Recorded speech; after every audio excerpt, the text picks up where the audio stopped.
Ready হয়ে এখন চলে যাচ্ছে আমরা নামাজ পড়তে। আর বাসা থেকে মসজিদ তো বেশি দূরে না, ওই যে মসজিদ। তো আমরা এখন ওই সাইডে যাব। আর এখন ওয়েদারটা অনেক সুন্দর লাগছে, আকাশ লাল হয়ে গেছে। এই তো গাইজ, এটাই হলো গরিবের কক্সবাজার। ঠিক ওই পাহাড়টা দেখতে আমার অনেক ভালো লাগছে, সেটা সৌন্দর্য আপনাদেরকে দেখাবো। ওইখানে একটা সরিষা ক্ষেত আছে, আর এই সাইড অনেক সুন্দর জায়গা। এখন আমরা যাবো একদম দুই জায়গায়। Hello WhatsApp guys, it's me Maruf, welcome to our video. তো গাইজ আজকের ব্লগটা আমি শুরু করছি কুষ্টিয়া লাহিড়ী বটতলা থেকে। তো এখন আমরা সকালবেলা নাস্তা করার জন্য চলে এসেছি একটা হোটেলে। তো এখন আমরা সিঙ্গারা অর্ডার দিচ্ছি, সিঙ্গারা আসুক। তো তারপরে আমরা কিনবো মুরগি কিনতে যাবো, এইখানে মুরগি কিনবো। তো অবশেষে আমাদের সিঙ্গারা চলে এসেছে। এই যে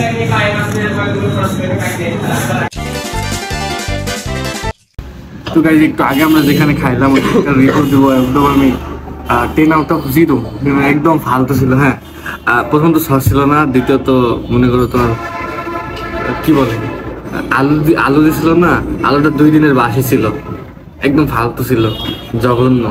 তাই আমরা চলে আসলাম নতুন একটা হোটেলে। তো এখানে আমরা এখন পরোটা অর্ডার দিচ্ছি, পরোটা আসুক, তারপরে এখানে খেয়ে আমরা রিভিউ দেবো কেমন লাগে। তো গাইজ এখন আমরা সর্বশেষে পরোটা পেয়ে গেলাম, আর সাথে দিচ্ছে ডাল নাই তাই সবজি।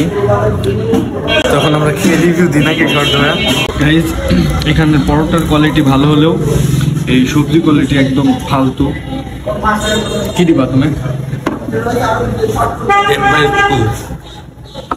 এই সবজির ভিতরে যে ফুলকপি দিছে ওটা একদম ফালতু, মানে খাওয়ার রুচি নষ্ট হয়ে যেতে। তো গাইজ এখন আমরা নিশান মোড়ে, আর ওইখান থেকে আমরা এখন মুরগি কিনবো। তো গাইজ এখন আমরা নিশান মোড়ে চলে এসেছি। এখন আমরা নিশান মোড় থেকে মুরগি কেনার জন্য ওই সাইডে যাচ্ছি। তো গাইজ দেখা যাচ্ছে অনেক সাদা সাদা খাসি দেখা যাচ্ছে, এই খাসিগুলোর মাংসই আমরা আজকে খাবো। মুরগি কিনছি, এই যে আমাদের মুরগি। আমাদের মুরগিটা জবাই দেওয়া হয়ে গেছে, এখন মুরগিটা চুলা হবে।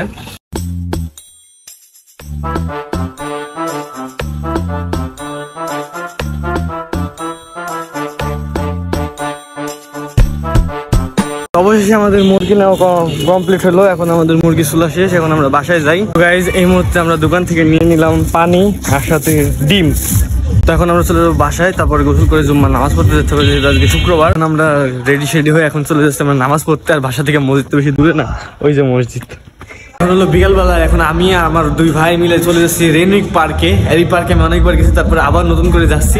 তখন আমরা যাই আর ব্লগটা শেয়ার করি। তো গাইজ এখন আমরা যাচ্ছি রেনুইকে, যার জন্য আমরা রিক্সায় উঠে গেছি। আর আমার সাথে আছে মফিজ ভাইয়া, এই যে মফিজ ভাইয়ের হাসিটা কত সুন্দর, আর সাথে আছে মাহাদি ভাইয়া। তো এখন আমরা রেনুইকে যাই, কারণ আমি একটু উঁচা জায়গায় বসেছি, তো তাই গুতা খাইছি। আমরা অল্প কিছুক্ষণের ভিতরে রেনুইকে পৌঁছাবো। আর আমাদের সামনে এটা কি পৌরসভা না, তো আমাদের সামনে কুষ্টিয়া পৌরসভা আছে।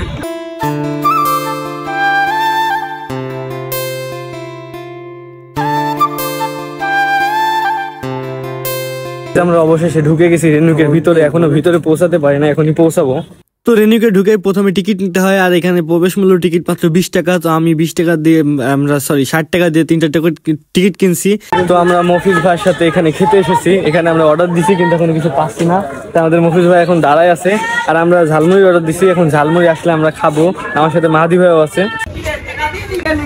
তো অবশেষে আমাদের মফিজ ভাই ঝালমুড়ি দিয়ে দিয়েছে। মফিজ ভাই এখন ঝালমুড়ি খেতে খেতে ব্লগ করছে নাকি মফিজ ভাই? আর আমাদেরও ঝালমুড়ি দিয়ে দিয়েছে, সমস্যা নাই। মফিজ ভাই এখন ঝালমুড়ি খাবো, আমার সাথে মাহাদি ভাই ঝালমুড়ি আছে। মাহফুজ ভাই একটা কার্ড পড়ছে,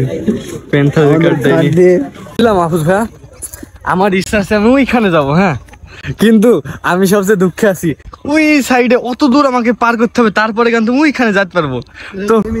তো চলো আমরা এখন রওনা দিই, কারণ আমরা এইখানে ফুল ভালো, এইখানে মাহফুজ ভাই আছে, ওই সাইডে আমাদেরকে যাইতে হবে।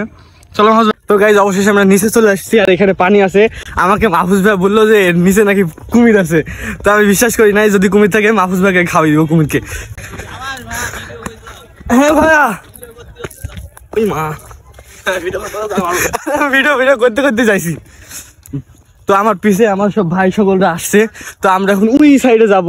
আর এখন ওয়েদারটা অনেক সুন্দর লাগছে, আকাশ লাল হয়ে গেছে, তো খুব ভালো লাগছে। যদি ভিডিওটা ভালো লাগে ফটাফট লাইক কমেন্ট শেয়ার সাবস্ক্রাইব করে দিবেন। তো গাইজ আমি এখন যেখানে আছি এখান থেকে ওই পাহাড়টা দেখতে আমার অনেক ভালো লাগছে। আর পাহাড় আমি অনেক বেশি ভালোবাসি, কারণ পাহাড়ে এখন আমি ট্যুর দেই নাই, নেক্সট পাহাড়ে ট্যুর দিব।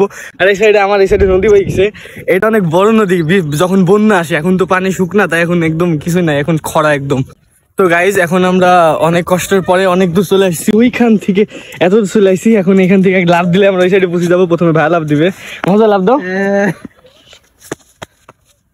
এখন গাইজ আমি লাভ দিব, ওই মা। তো গাইজ এখন আমরা এই সাইডে চলে এসেছি, আর এখন আমরা এই সাইডে সৌন্দর্য আপনাদেরকে দেখাবো। ওইখানে একটা সরিষা ক্ষেত আছে, আর এই সাইডে অনেক সুন্দর জায়গা।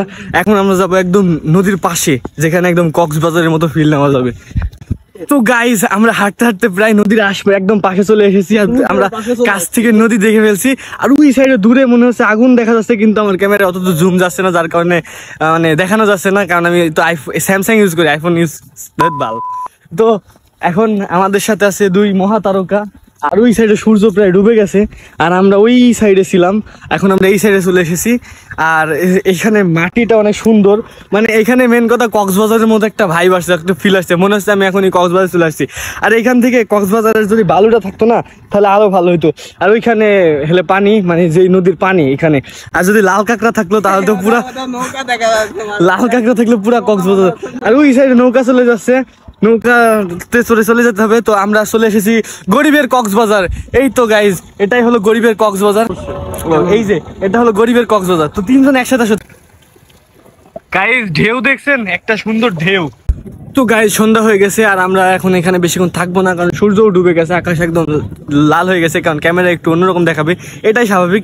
তো এখন আমরা আমার ভাই সকলকে নিয়ে এখন আমরা আবার বাসায় যাওয়ার জন্য রওনা দিব, কারণ অনেক দূর তো হেঁটে যেতে হবে। এখন আমরা গভর্নমেন্ট কলেজে যাবো, তারপরের দিন বাসায় যাবো। তো তারপরের দিন ইংলিশ বলো না, তারপরে। তো গাইজ আমরা যেখানে আসি, এইখানে উপরে ঝাউ গাছ আছে। তো এটা হলো গরিবের কক্সবাজার, গরিবের ঝাউবন। তো গাইজ অবশেষে আমাদের ট্রেনে ঘোরা কমপ্লিট হলো, এখন আমরা যাচ্ছি কলেজ মাঠে। তো কলেজ মাঠে গিয়ে আবার দেখা হবে। কুষ্টায় আসছি, আর যদি জ্যামে না পড়ি তাহলে তো হয় না। মানে কুষ্টাতে অনেক জ্যাম পড়ে, ঢাকাতে যেমন জ্যাম পড়ে না, এখানেও অনেক জ্যাম। আর তাতে আবার ছিল সেদিন শুক্রবার, তো শুক্রবার তো জ্যাম একটু বেশি হবে, এটাই স্বাভাবিক। এটা কি বলতো, কি মুড়ি, কি ঝাল মুড়ি, মাংস দেওয়া শর্ট ধরে খাওয়া শুরু করে দিয়েছি। দেখছোস? তো গাইজ এখন আমরা ওই গভর্নমেন্ট কলেজ থেকে চলে আসলাম, আর আমরা এখন আসছি হাউজিং এর ভিতরে। আর বক্স বাজানোর জন্য আমি তো ভয়েস দিতে পারছি না। তো এখন যাচ্ছি আমরা ফ্ল্যাক্সি দিতে, কারণ এমবি নাই আর ওয়াইফাইও কাজ করছে না। তো আমি পরে ব্লগটা কন্টিনিউ করি, কারণ যেরকম গান হচ্ছে ব্লগে কপিরাইট আসবে। তো গাইজ অবশেষে আমরা অনেক চেষ্টার পরে, মানে অনেক কষ্টের পরে বাসায় আসলাম, অনেক ঘোরাঘুরি করলাম। তো এখন আমরা বাসায় যাই, আর অবশেষে বাসায় আসলাম। নাকি মাহফুজা র্যাকেট খেললাম না? তো অবশেষে বাসায় আসলাম, এখন রেস্ট নিই। আর গাইজ আজকের ভিডিওটা এই পর্যন্ত।